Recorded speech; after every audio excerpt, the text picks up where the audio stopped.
Aesthetics to Emotion, Perspectives from Carnatic Music. We invite Dr. E.S. Krishnamurthy to introduce Shri T.M. Krishna, and we request Mrs. Radhamani Muthukrishnan to hand over a bouquet.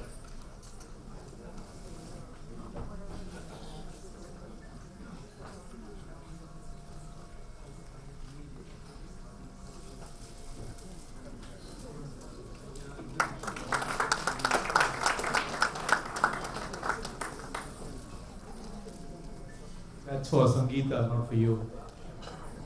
That goes home, I see. So to introduce T.M. Krishna to an audience in Madras is like carrying coals to Newcastle, as they say. Just to say that very few people who are the innovators, the pioneers, the pathbreakers, have the courage to push the boundaries. And I think T.M. Krishna is one such person whom we are all very blessed to have in Madras. And I first got back and connect with him when I wrote an article on J. Krishnamurthy. And he was one of the few people who wrote back complimentarily. I had a lot of hate mail. But Krishna was one person who wrote back and said, the neuropsychiatry of the transformation experience interests me. And we've since been in occasional touch. And it's a great pleasure, because he's a maestro of Carnatic music. He has an interest in aesthetics. He has an interest in emotion. He has an interest in the working of the brain. And I think he's a truly multifaceted personality. And without further ado, I'm going to let Krishna talk to us about his perspective on aesthetics, emotions, and Carnatic music. Over to Krishna.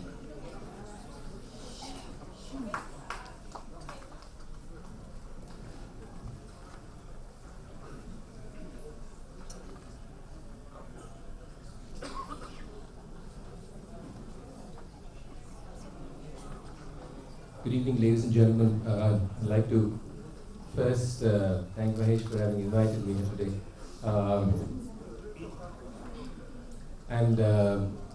He said a lot of things about me, but essentially I come from the world of art, from the world of experience.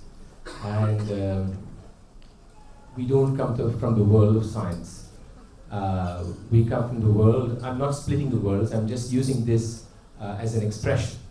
So a philosophical question that's always been asked by people involved in aesthetics, people involved in art is, why does an artist need to explain what he or she does?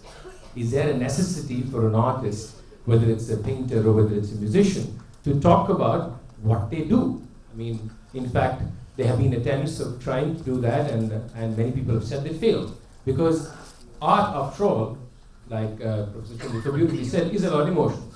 And if the artist and the listener, the viewer, are part of that emotional connect, is there a necessity for me to come up here and tell you, this is what we do, or and try and tell you this is why you feel? Completely in terms of what we do. In a certain way, I kind of agree that there's no necessity to really talk about it. But before we get into that position of not talking about it, we must first know what we are not talking about. So if you don't know what we are not talking about, how can we not talk about it? So that's a fabulous escape route for me. So I'm just going to use that. And I am going to try and talk about aesthetics and music, especially Carnatic music. But there's another issue also.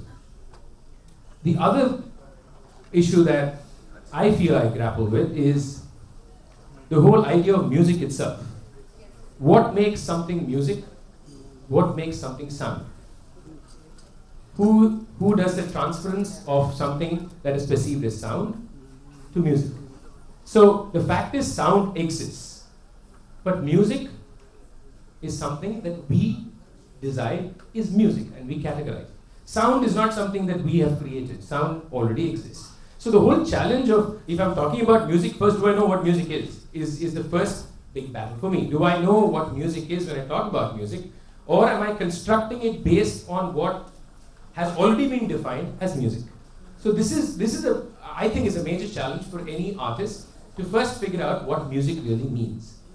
To me, music is a purely human construction. Human beings have constructed the sounds, could be organically, not necessarily as an exercise to put sounds together, but through experience, to title it as music. And any categorization and any titling is always a challenge because we bring language into that. The moment you bring language into that, how is thought and feeling being translated into language?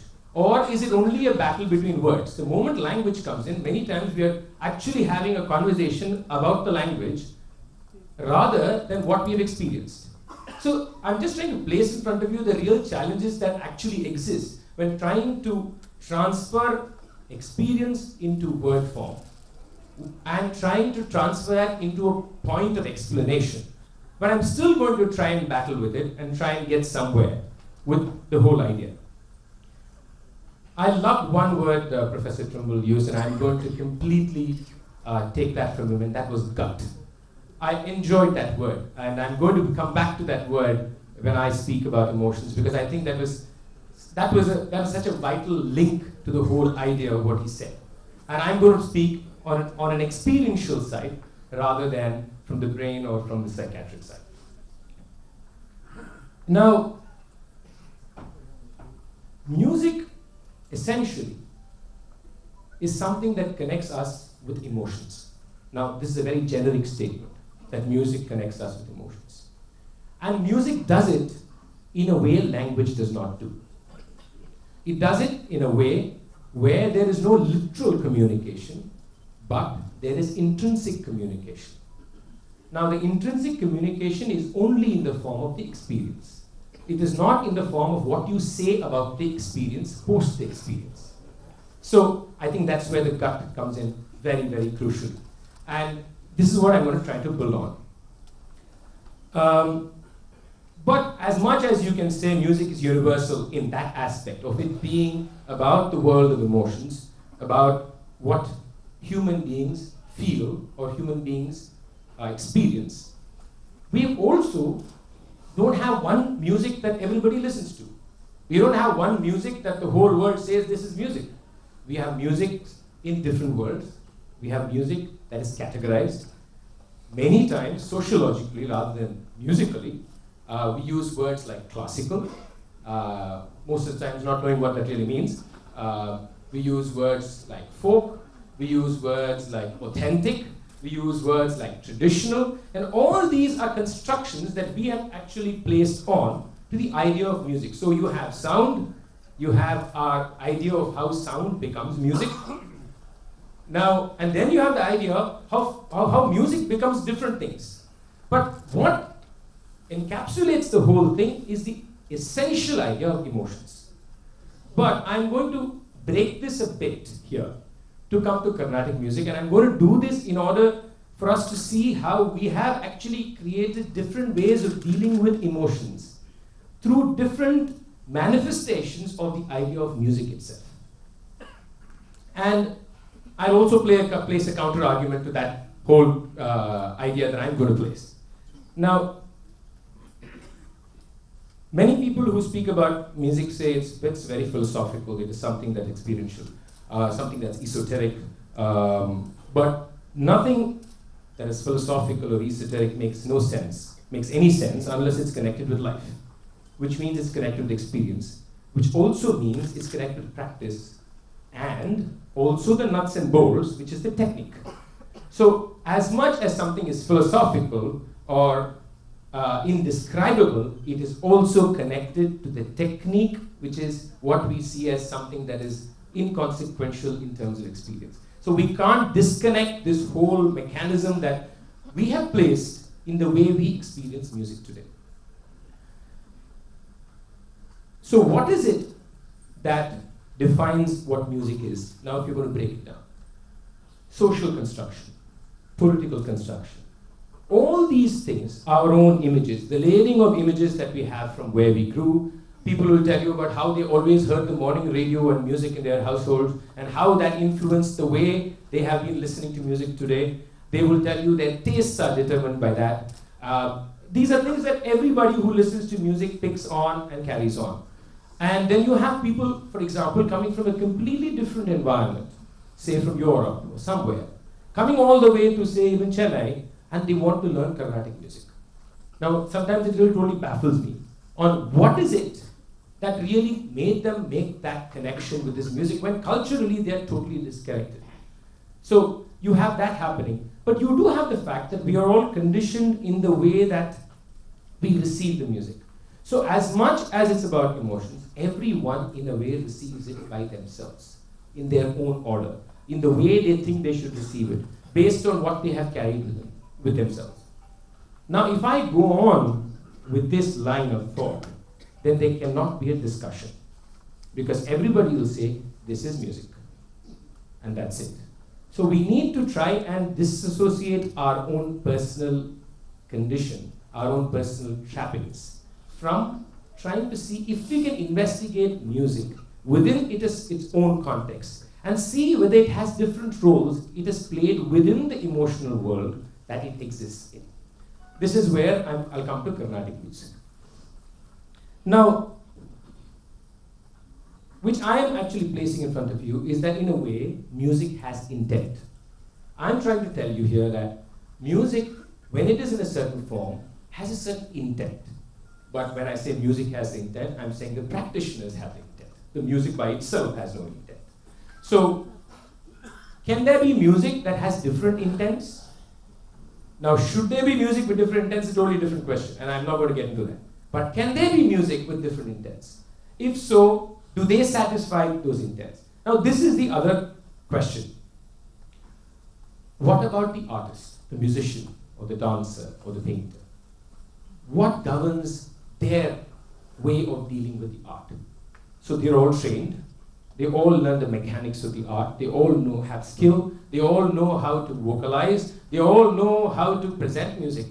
But does that encapsulate the whole idea of the training, which in itself is a way of placing that person within the context, within their music?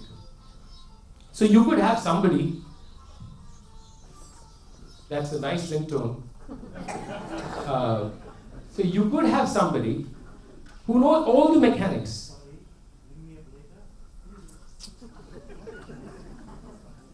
Yeah, you could have somebody who knows all the mechanics, all the skill.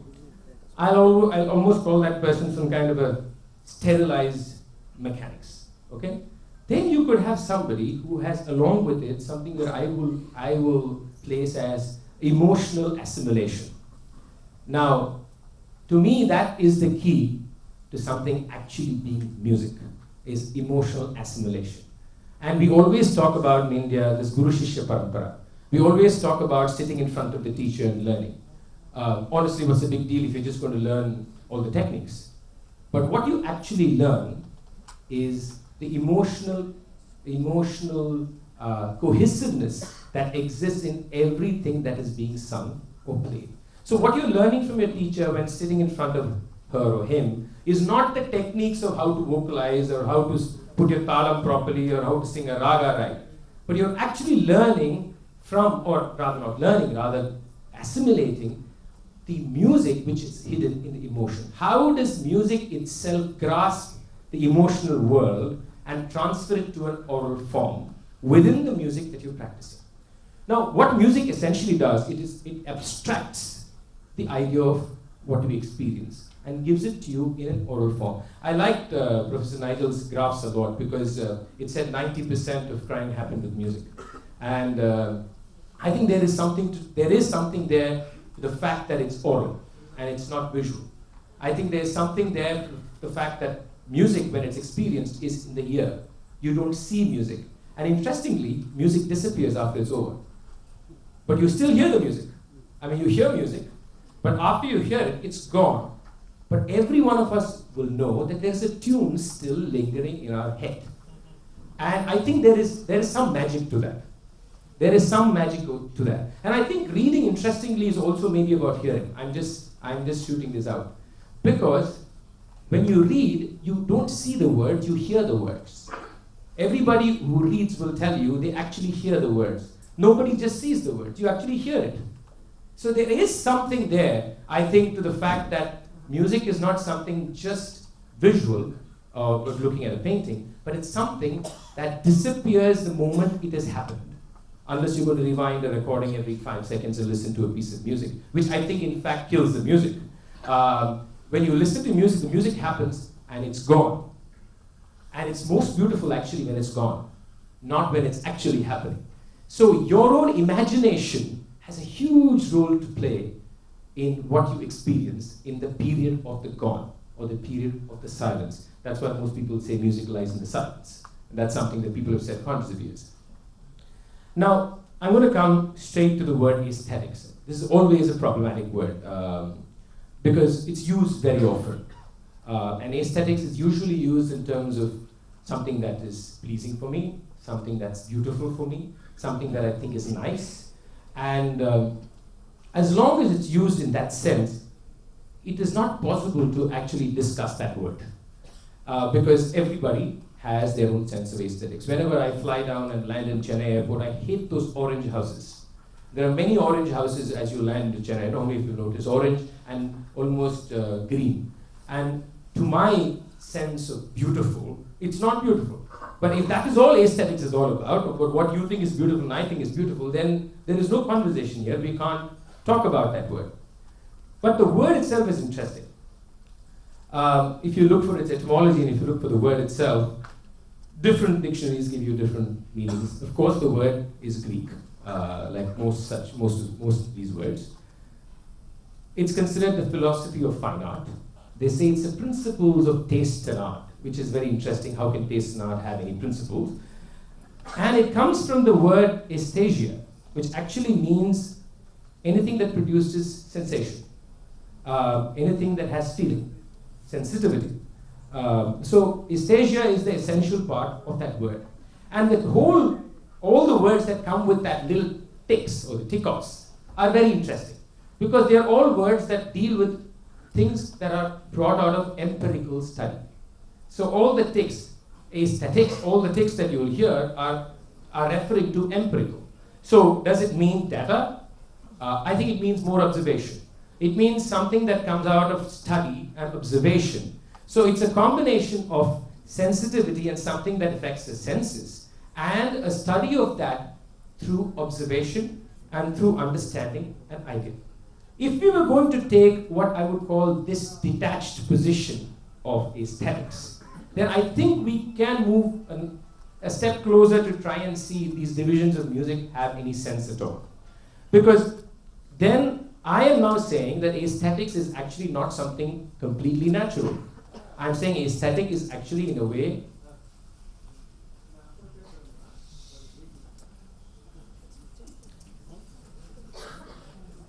okay. I'm actually saying aesthetics is in some way a conscious intent. It has a conscious idea of looking at what exists, looking at how it is structured, looking at its form, looking at its intent, content, and seeing whether together there is something that I can look at without putting myself within it and getting stuck with my own entrapments. This is the position that I would like to take on aesthetics, because it's only from this position that I can actually study it. I cannot study it from the position of it being my personal experience of it, because the moment that comes in, it's very difficult for me to make these placements. So I'm going to move here and talk from this position.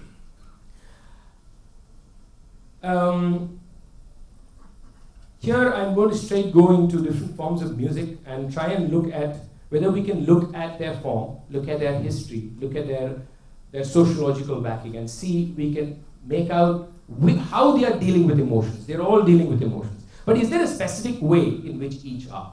Now, the word classical is a word that I've of late started disliking a lot because it's purely, completely a sociological construction and not a musical construction.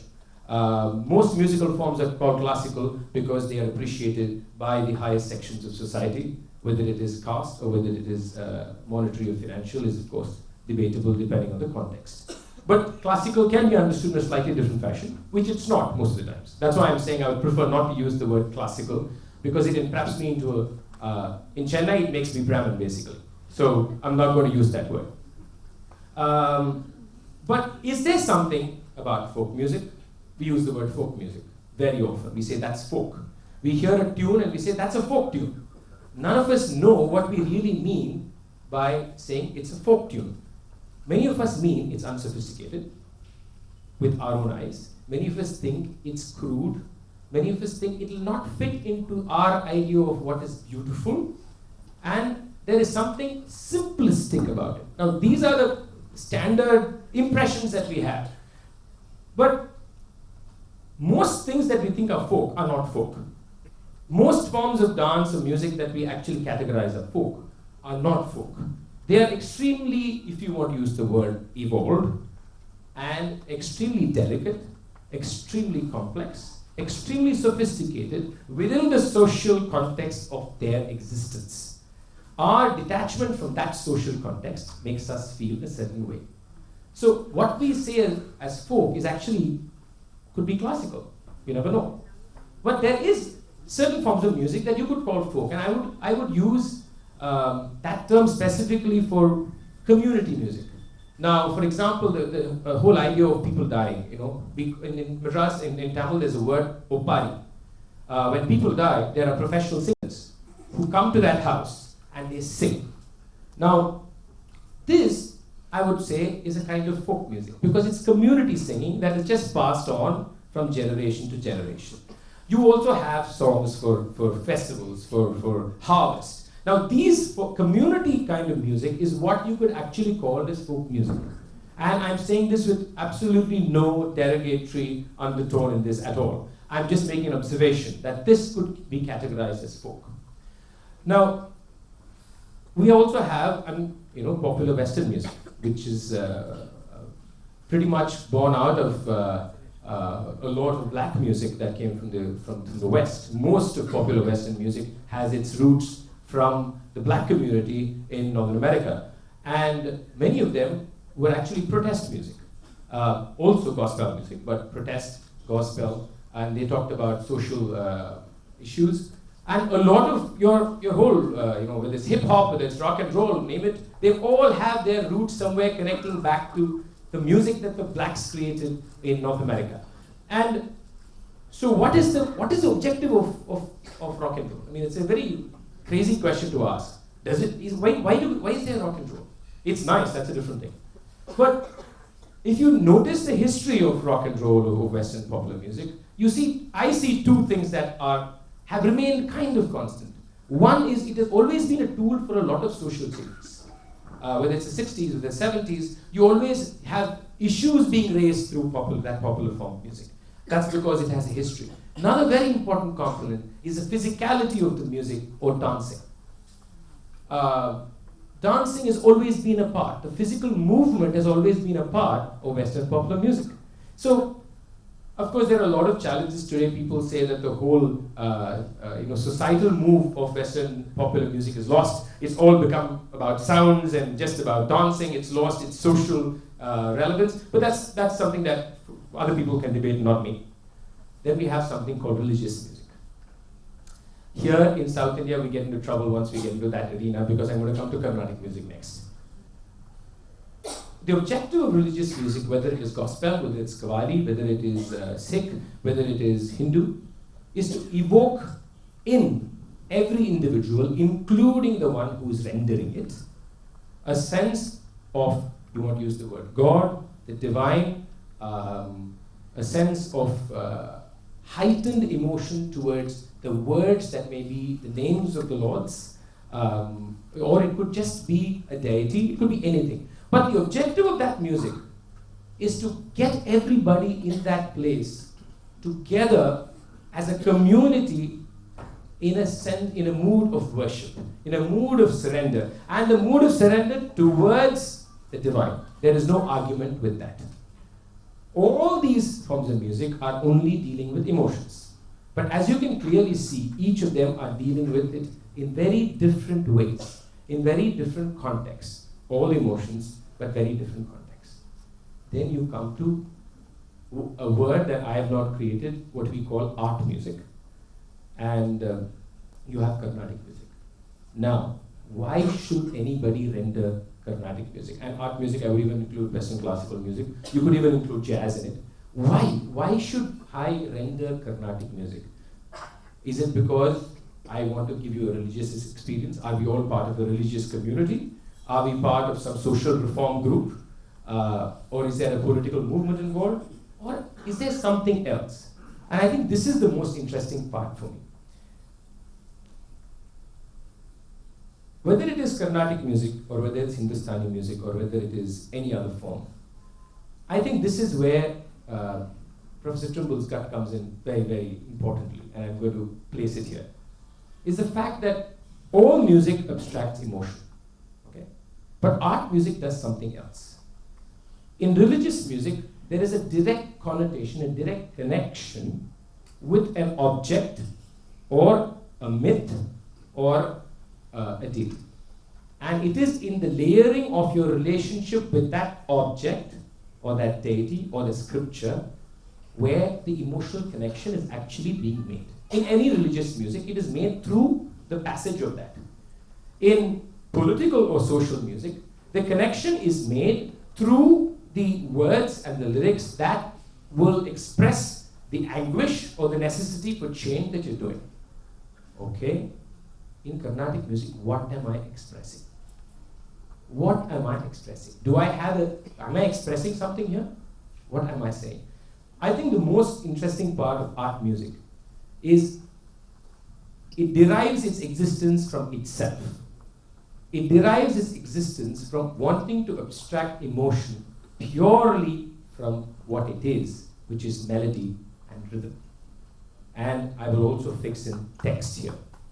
All three. I didn't say words and I said text, and there's a clear distinction between these two terms, and I'll come to that too. So the idea of art music is to create abstract emotion and take it and place it in front of everybody, but not through a passage of recall of history or recall of myth or through the connection with something else, but just as an experience of sound, experience of melody, its interaction with rhythm, its interaction with the pronounced text. In this triangular relationship, obviously, there is experience, and obviously, there is emotion.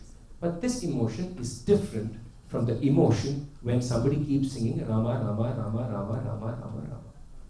That is emotion too. So I think this is essentially where art music comes very, very interestingly close to linking directly with just the idea of melody and rhythm and text with emotion, without having you to detour into anything else that is required. Now, the biggest challenge for Carnatic music, of course, is the issue of lyrics.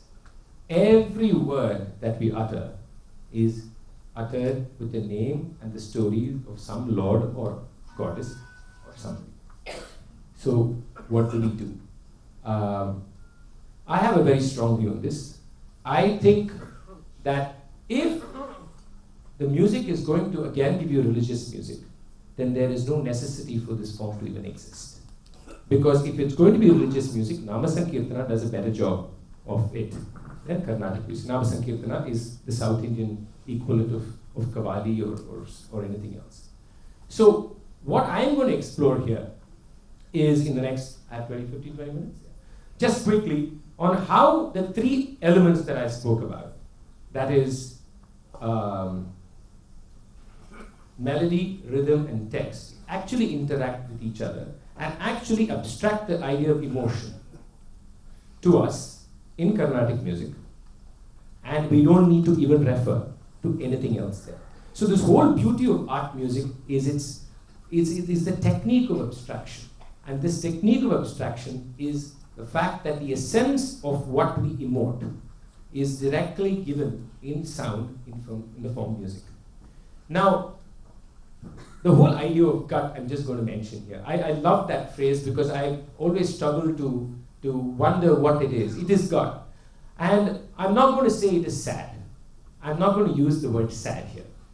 The most profound artistic experiences are from the gut, are always from the gut. They are not sad experiences. There are days as an artist, every artist will tell you that there is this feeling here. And it's not a feeling of feeling sad. It is not a feeling of even feeling happy. I won't use the words happy and sad because I think they're very, very difficult words in this context. But there is a feeling of something that has happened. Okay? And this something is profound. And I use the word profound because I don't know any other word in the context. And it is something that makes you feel fulfilled, makes you feel in a way complete, makes you feel sometimes even, people use the word ethereal, people use the word, just taken away from the context of where you are. But all this is felt like a gut. And I think that is where the magic of art music actually happens, is when the gut appears without having to rely on anything else for it to appear. Now, in Carnatic music, the audience here pretty much knows the music, so I don't need to say much about it, but I'm just going to talk about 3-4 things very quickly and try and sing a bit. Like I said, you can't divorce technique from abstraction, and you can't divorce abstraction from emotion and emotion from life. Therefore, it's in this conduit that music is happening. We always talk about the word swara in Carnatic music. Swara, in a very easy term, it's considered the note. And we talk about the word gamaka. And it's always discussed like swara exists, and on the swara, we're all placing these different ornamentations or these decorations, and so gamaka is placed on a swara. I'm going to just take a totally different, kind of a different approach to this. Now, swara is a musical entity. Swara is not sound. So we need to differentiate between, if I just say that's not a musical entity. So you can have a frequency, you can have a pitch, which means it is correlated with music. Then you can have tone, which takes pitch to another context. And I'm going to place swara very close to the idea of tone. In very generic terms, tone is always, whether it's used in language or whether it's used in music, you always have intent, emotion, sensitivity, all these things attached to tone. So, swara is a musical idea. So if swara exists in music, in my book, it does not exist if there is no idea of gamaka already embedded within the concept of the swara itself. Gamaka is not an external placement on it. I'm just going to sing.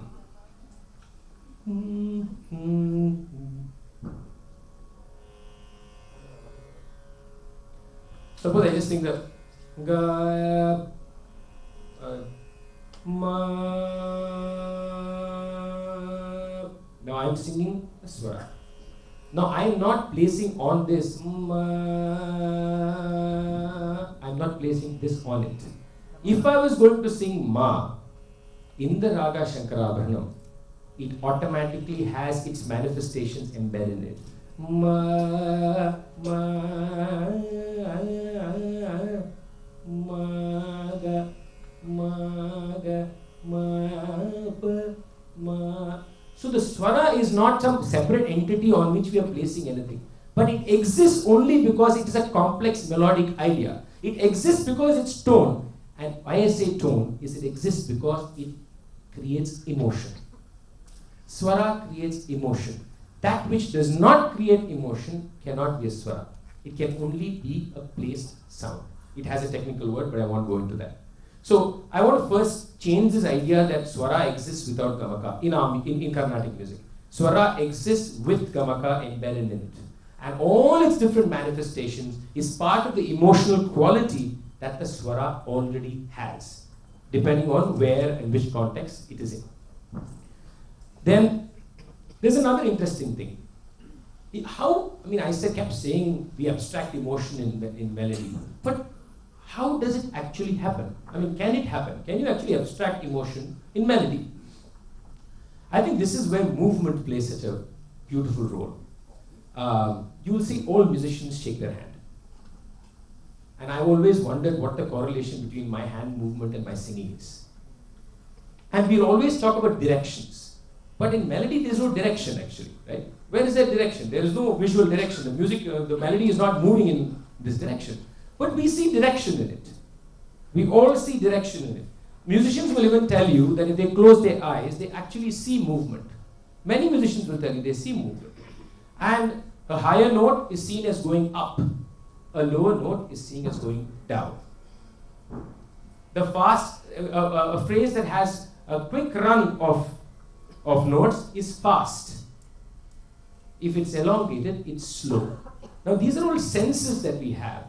And a lot of our emotions are embedded in these kind of senses too.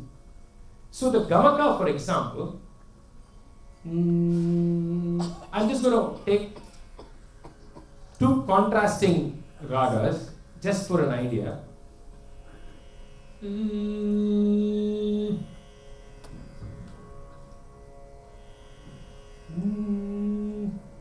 I'll take a raga called Sahana. I'm going to sing it as a swaras.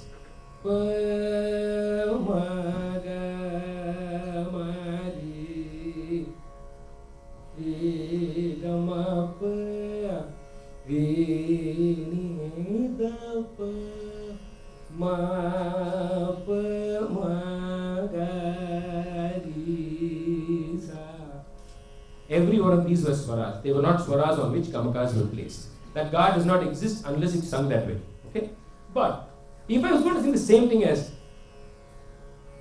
Pamaga Marisa Nisari Amapa Nisari Amapa. So what is this movement actually doing to the way I am receiving it emotionally?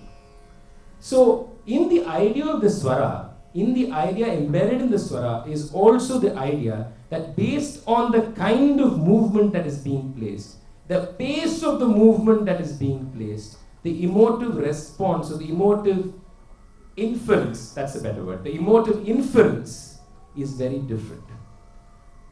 It's very, very different. The same movement will be inferred differently if I placed a different kind of a movement. Now, the way I sang, Gama pa, Gama pa, everyone will tell you that there is a difference in the way you received it. Forget about whether you understood what I sang or not. Gama pa, Gama pa. Now between the two, emotionally the way it touched you or it hit you is very different, purely because of the kind of movement the ma gave you. So within the gamaka and within the swara is actually embedded the idea of emotion so beautifully. And if you can't divorce it from the two. Another very important aspect that comes in here is the aspect we call laya. You could also call speed, but actually it's a rather more complex idea. Speed gives us very different emotions. Gama pa pa, gama pa pa. The two will give you very different feelings. They could be exactly the same phrase elongated in a slower speed to a higher speed. But the way they emotionally impact us is very different. So the musician, please remember, is instinctively using all this. The musician is not studying this and telling you, here I want this kind of a phrase. No. The musician is instinctively using these techniques that he has or she has imbibed in the music through compositions, through practice, through the guru, in creating a world of emotions through melody. So the swara, the gamaka, then of course the larger concept of raga. The raga is always a difficult word to describe. How do you describe a raga? And I'm not going to go into that today because it's a very huge subject that will take about 4 hours to discuss. But just to put it in a nutshell, raga gives you the context of how these movements are going to happen. Okay? So the raga is like the macro picture, and every swara and every movement is the micro picture. But both don't exist without the other. The micro picture is always reflecting to you what the larger concept is. So within this, you have different speeds, you have different movements, and very importantly, you have different intonations. The intonation of the musician will change the way a phrase is actually received. For example, if I was going to sing another raga, Begada.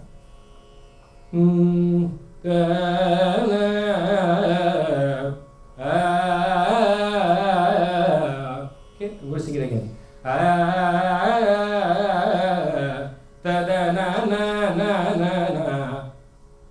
Can you see the difference between the two?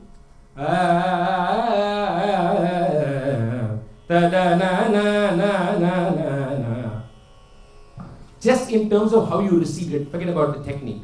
There is a difference. If I was not even going to use the syllable, I'll do something else.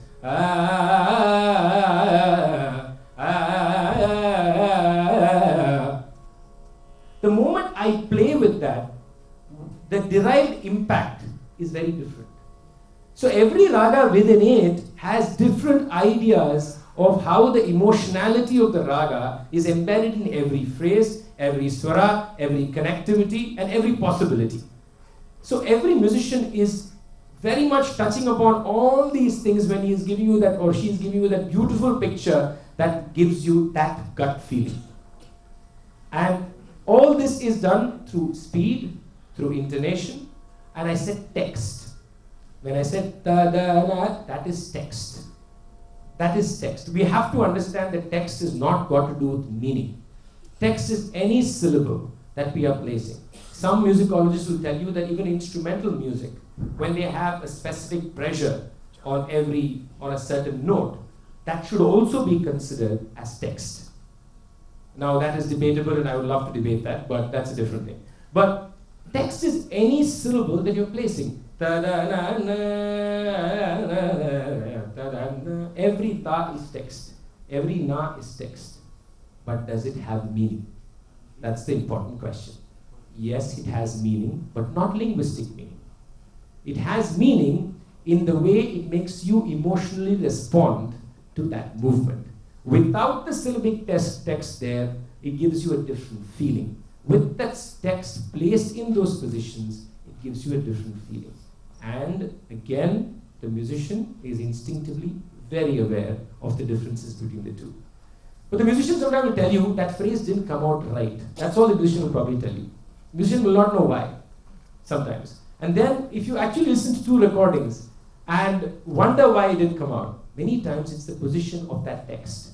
If that position of the text is moved, then how the text is received, when I say received, the musician is also a receiver. I must say that right now. I'm not only talking about you as a receiver, I'm talking about myself as a receiver. I receive it very differently. So you have melody, you have speed, all this going. Then what about tala?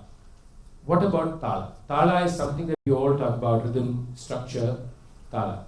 So then we have now another relationship. You have melody, you have rhythm, you have tala, you have speeds, which we call laya, and you have text. What is actually happening when all these things are put together, say for example, in a composition? Now, before I get here, I want to say one more point. I had said just in the beginning of my talk that I have a different idea of word in the Carnatic music context beyond its linguistic meaning. I'm going to sing a part of a composition. I've used this many times, but I'm going to sing that again. It's a very famous composition by Muthuswami Dikshita, Akshalinga Vidho. I'm going to sing that very famous part of this composition to just say something there.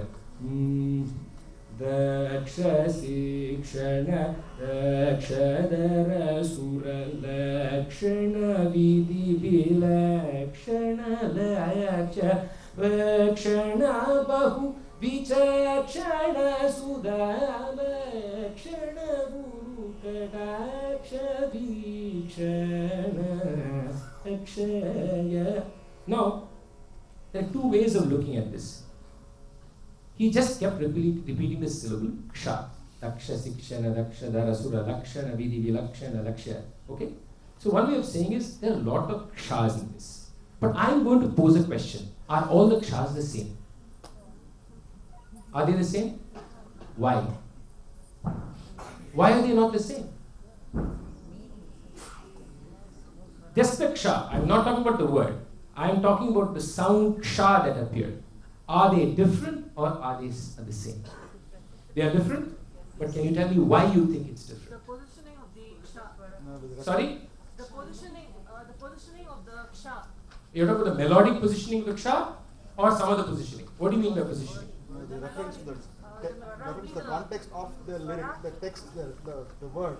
It has a meaning. It has a No. I want you to forget about that now. I only said ksha. I never spoke about anything else. I said. What emotion you are expressing and communicating to us? You heard me very well, I know. Sorry? What emotion you are expressing, the words to reach us is different one. Mm. So it's the emotional words what you are communicating with the words. You think ksha actually gives you emotion? You think so? Can you tell me why you think ksha? I mean, I don't know what ksha means. Okay? Can you tell me why ksha should give you any emotion? It is a meaningless, technically, linguistically, meaningless sound. But you're telling me now that it emotionally touched you, which is very interesting that you're telling me that. I actually enjoy it, of course. But why? Why was it different? Okay, which means my accent, my intonation, the way I present it was different. Fine, accept it. Anything else. But I am not singing it out of thin air. I am singing it out of a certain tradition that has been handed down to me and a certain way of rendition. Because, can I try? Okay. In music, no syllabic sound exists without the music. So in music, ksha is a melodic body. Ksha is not a linguistic body. So ksha is actually a sound that is part of the melody that it is embedded inside. So every ksha is different because its melodic form is very different. I'll sing it again now. Dakshasi kshana dakshadara sura lakshana vidhi lakshana. Every ksha, even the way I intonate it, is not the same. Raksha rakshana bahuvicha kshana sudha bhakshana guru kataksha vikshana akshaya. So does this have meaning or not? That is the question. Does this have meaning or not? It has tremendous meaning. And the meaning is because the syllabic and the melodic do not exist in isolation. The syllabic and the melodic exist together, which is why in Carnatic music, a composer is called a vakgeyakara. Person who composes the text and the geya, singing or the melody. A person who tunes something is never called a composer. This has got nothing to do with linguistic meaning. The emotion, what emotion that is a very complicated subject. I can get there, but I'm not going to get there. But the abstraction of movement that is happening through melodic movement, also through movement of speed, all within the construction of a tala, is now coming with emphasis on certain points, and these points are shifting. Now if you look at tala, that's also a very interesting part. I'm going to put talam for this now. Dakshasi kshana dakshadara sura laksha. Every time it moves to a different position in the rhythmic cycle, it is also affecting you very differently. It is not just the syllable. Every time it moves, it is actually hitting you differently. This is genius. This is actually genius. But the genius is not linguistic genius. It is musical genius. And which is why I say there is a difference in the way sahitya or word should be sensed in Carnatic music vis-a-vis sensed in religious music. In religious music, it is sensed as the word meaning itself that connects you. In art music, it is a construction of melody and syllable.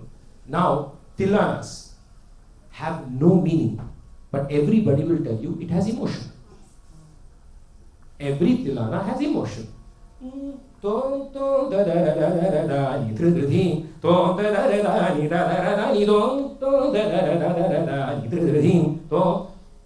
every dhridhim has a different effect compared to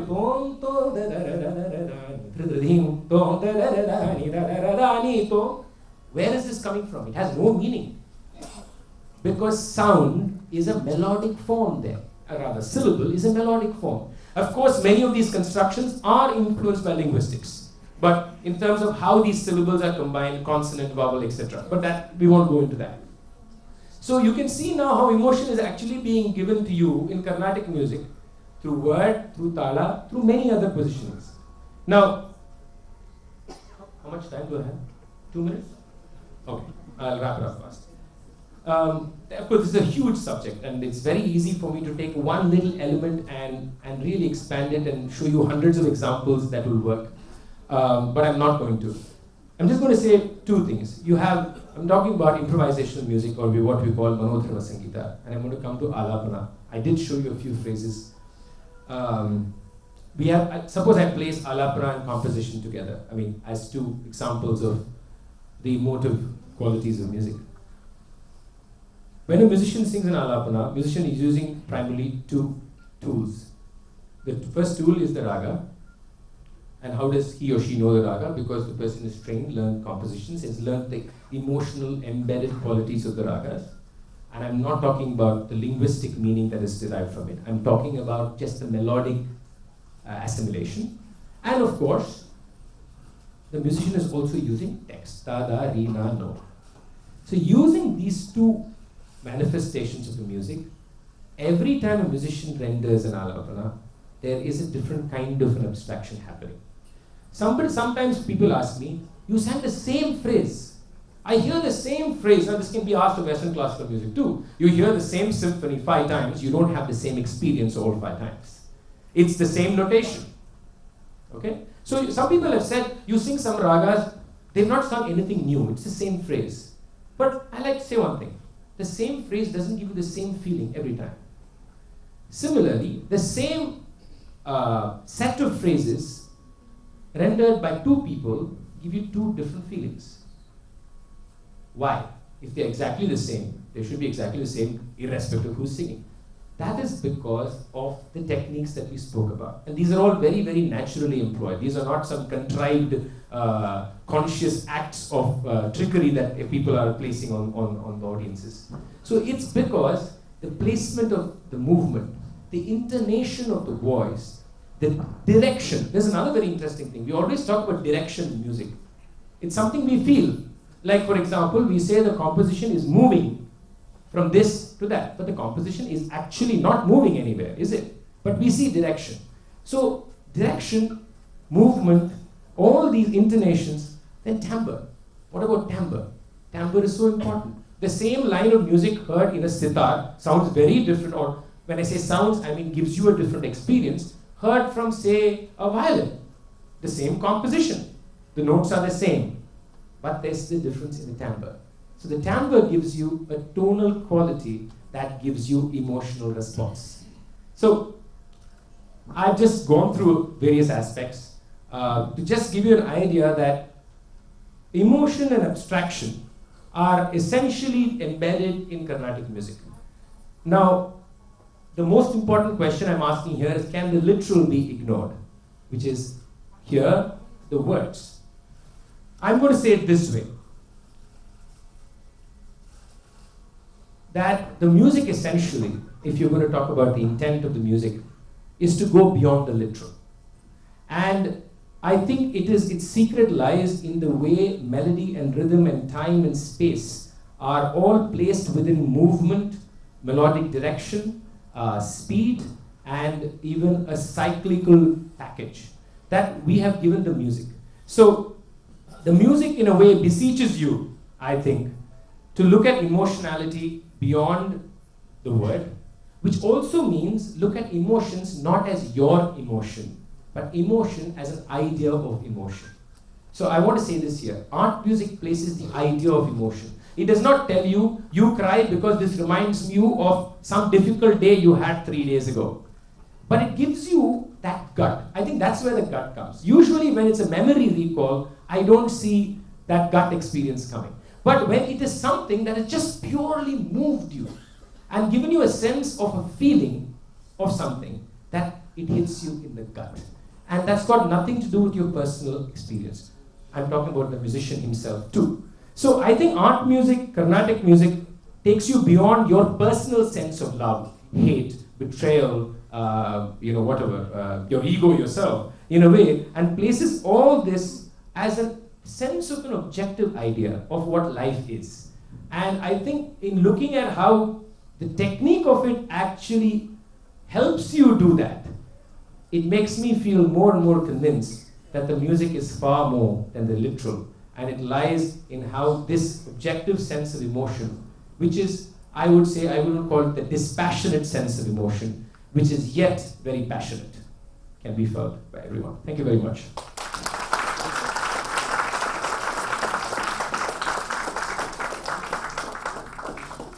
Krishna, thank you. I think that was a wonderful exposition of thought about Carnatic music. We have a dialogue scheduled, so I was just going to ask you first, how important, as far as Carnatic music is concerned, is musical training and appreciation? Because if you take folk music, or even if you take the songs of Bharatiyar, it moves you by virtue of both melody and words. With Carnatic music, it often may not be the case. So can you tell us how important training is? I first like to say that when music is placed onto poetry, what actually moves you is the poetry. Because in placing that music on, most of the times, the objective is straight away to highlight lyrical beauty. And I mean linguistic beauty. Whereas I think in art music or in Carnatic music, I think not training, but awareness is important. I would not use the word training. I would like to use the word awareness and sensitivity. Because I think it is important to understand the music. Now, understanding the music does not mean that you're losing an emotional connectivity with. I think understanding itself means it is emotional. We kind of sanitize understanding as being some cerebral activity that we do over some data that we collect and put numbers onto it. I don't think so. Understanding itself is about the person. And when it's about the person, it's about the emotions. So how can you understand something when you're not discussing emotions? So I think understanding is important, and to really go beyond the word in a Bharatiyar, to go beyond that, I think that understanding is essential for Carnatic. Yeah. We have the trinity of Carnatic music. How do you think their aesthetics were different, and how different were the emotions that they provoked? I think they are probably pretty much the basis of whatever I said today, in many ways. This whole idea of having syllable and movement together, syllable and melody together, syllable in different positions, placing it in different speeds. Now, their compositions, they use different speeds. Now, why did they use different speeds? Not just because they found fancy in it, but because there's an emotional layering that is happening in when you move slow, there's an acceleration, and then there's a deceleration. There is an emotive change. I mean, even when you're traveling in the car, there is a difference when you travel 180 kilometers an hour and you know you're traveling, and you're traveling at 60 kilometers an hour. And there is an emotional response to it. To me, the aesthetics was definitely beyond just giving you some discourse on something. Because the way they have handled the idea of raga, the way they have embedded within it phraseology, the way they have used text to actually highlight phraseology, placing the text syllables in those positions that will give you movements. I think if you really study their sahitya, their compositions, you actually see that these people were, I like to call them art musicians. And I think it is from them that we have learned most of what I said today, is looking at their compositions, analyzing the movement, trying to see if there is similarity in the way they've used similar movements and similar phraseology in different ragas, whether the text positions are different. If so, what does it do to that whole melodic movement? I think it's phenomenal. I think it's everything that we do today is on the basis of what they have actually given us beautifully. Pretty much. Professor Trimble has talked about emotional crying as part of tragedies, Western classical tragedies. Can you think of a Carnatic music equivalent? I think the Greek idea of tragedies is very different from the Indian idea of theatre. I can't say Carnatic music, but if you're going to look at Kalidasa, or if you're going to look at theatre in the Indian context, I think if you even look at the Ramayana or the Mahabharata, I think the idea of characters was very different. The idea of the hero was very different. The idea of how the hero is layered as a human being is very different from Greek tragedies. I think Greek tragedies had a very different idea of how they placed character to people, and therefore the tragedy itself was embedded in the placement of two, let's just say two poles, and the battle of the poles, what actually happened. Most of tragedies work that way. So I really don't think so. But I really think that the idea of crying, or let's not even say the act of crying, let's say the feeling of crying, if I was going to say that. You may not actually have tears, but you may have the exactly same feeling as you would have just before the first tear came out. Not when the tear comes out, but just before the tear comes out. I think that essential quality, which is an experience of aesthetics, to me is experience of art, is there across board. It's a question of how the receiver is actually engaging with that art, with that aesthetic, to be able to have that experience. To us, it happens sometimes very, for example, I've again used this before, we're just taking a hike, okay? And then you're just turning a corner in a mountain, and you suddenly see something. It could be a sunrise, it could be anything. Just before you recognize that it's a sunrise, there's something that happens to your gut. Okay? Now, what is that? Is that sad? Is that happy? Is that ecstasy? You actually don't have a word for it. Right? And that is very close to that whole feeling of gut when you listen to great music, when you see a beautiful piece of artwork. There is that feeling. So I think the feeling of crying in terms of a larger idea, rather than an idea of sadness, exists, I think, in all pure art everywhere around the world. Even among musicians, as a kind of fairly illiterate rasika, I can see some people who are technically extremely sound, but perhaps not very melodic. And we also listen to people who are extremely melodic, but perhaps not as technically in depth. How do you see these differences, and why do they exist? I think I said that in a single word, tried to say, I think the whole idea of technique in art is not about skill. Technique is about emotion. If you're not going to have the idea that emotion is the basis of art, then there's no use for technique. There's actually no use. So art is about, technique is actually a way of abstracting emotion for everybody. So if technique ceases to be that, then it ceases to be art. So there is no point in being technically skilled, but artistically void. There is no point. In fact, technique does not exist in art if it is not artistically fulfilling, emotionally grasping. I don't think it exists. I know that you have completed a book on this subject. Could you give us a little preview? Yeah, this is one of the subjects in the book. It's a book that I've written over the last couple of years or more. One of the sections of the book which deals with the idea of music and aesthetics. And of course, aesthetics in far more detail in terms of Carnatic music, but it's a huge subject. It's a book of, it's a collection of essays that I've written. And one whole section deals with the idea of what is aesthetic construction within Carnatic music, and why it is constructed in a certain way. Can we see why we react to it in a certain way? If so, why? What is the context of its evolution? There's another whole segment which deals with the music's interaction with society, which is a very complex interaction. Whether it's an interaction regarding religion, regarding caste, regarding gender, regarding language. It deals with all these issues, technology. All these are issues that art has dealt with. And another full section which is on the history of the music, where I've tried to trace why we are where we are, and not where we came from, but where, let's say, from where we can see ourselves. That's about it. Thank you. I'm sure we all look forward to that book. Thank you very much. We all love to listen to you sing. So could you please give us one full number to sign off? Sing one. Is there a question? Any questions? Can we listen to him sing first? And I think questions can follow outside if you don't mind. Is there a couple of questions? I'll take them and then sing. That's better. Because after singing, I don't like to talk. two quick questions, then we'll permit. One basic question for everyone, including Professor. When you refer all the time to the gut, you mean that the intestine, or what do you mean by that? One. You're taking that question. Two, there's a fight between Chokling and Krishnamurti. I'm a cardiologist, he's a neurologist. Which is more stronger, more beneficial, more useful, or whatever thing.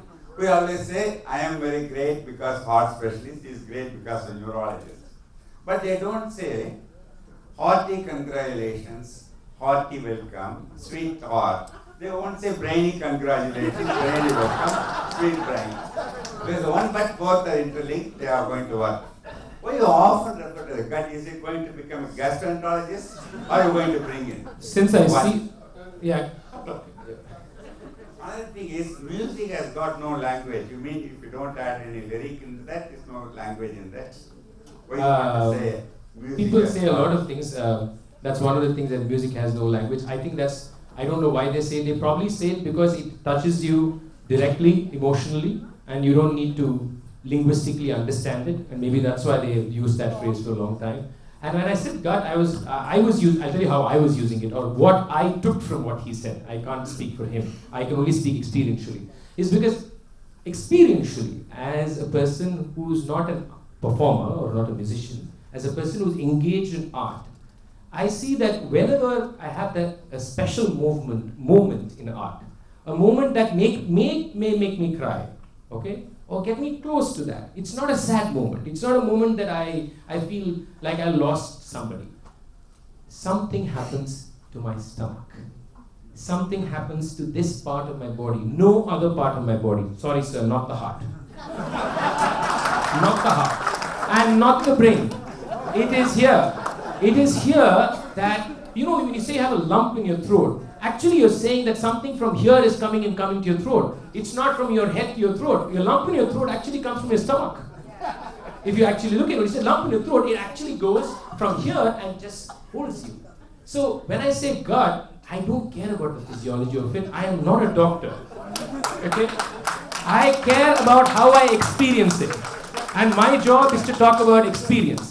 And in my experience, my very limited experience of art, with no experience in terms of being a doctor, it is here. It's all from here. Thank you very much. There is a phrase that is often heard, which is told to learners or aspiring musicians, saying, Tamil, ரத்தத்துல இருக்கணும் இல்லைன்னா வராது. என்னதுல? ரத்தத்துல இருக்கணும் இல்லைன்னா வராது. Or it should be the blood if you want to be a musician. Do you think that music is inherited, or there's some genetic link to music? Honestly, I think it's very, it's like saying intelligence isn't genetics. Now, I always have a problem with these generalizations because we first don't know how to define intelligence. Now, these are such abstract ideas. Intelligence, music are very abstract ideas. Can we really look for genetic sources for it? I put it this way. For the sanity of society, it is better that we do not look for that answer. Because I think as society, we have discriminated against people enough based on trying to find an answer to that question. It's probably far better for us not to look for this genetic connection for intelligence, for art, or anything else, because we are already so messed up. So let's just be a little careful. Yeah. Thank you. Thank you. Sir, speaker has made unwarranted distinction of art music and religious music. In the state of Karnataka, non-Hindus are also practicing Carnatic music, and only classical music shows the highest form of emotion. There is no word in English, that's bhakti. Only classical music can show that emotion, bhakti. And Are you telling me all this, or are you asking me a question? No, but you made it. You have taken the lecture in this separate way. These were not included. And you are saying that only That's because, sir, I don't intend to include it, sir. But you made that only classical music has an effect of lingering on. Non-classical music won't do that. And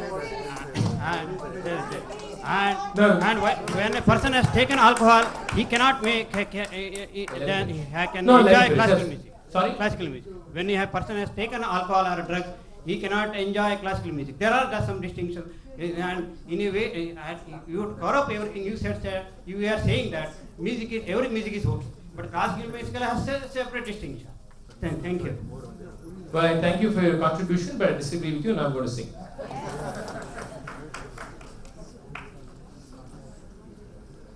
Just one song to wrap up.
కొన్నసామిగా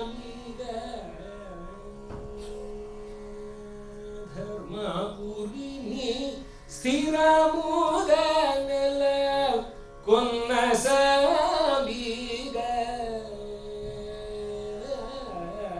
ధర్మపురిని స్థిరముగా నెల కొన్నసామిగా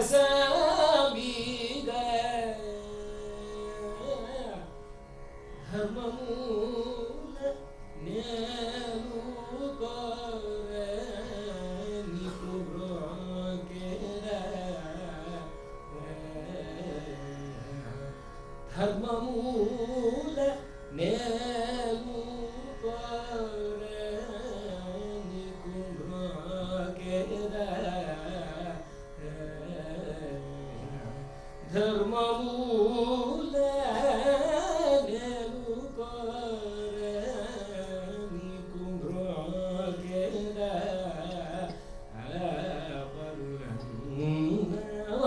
పరురన్నమాట నమ్మవదు ప్రాణనాయక పరులన్నమాట నమ్మవదు ప్రణనాయక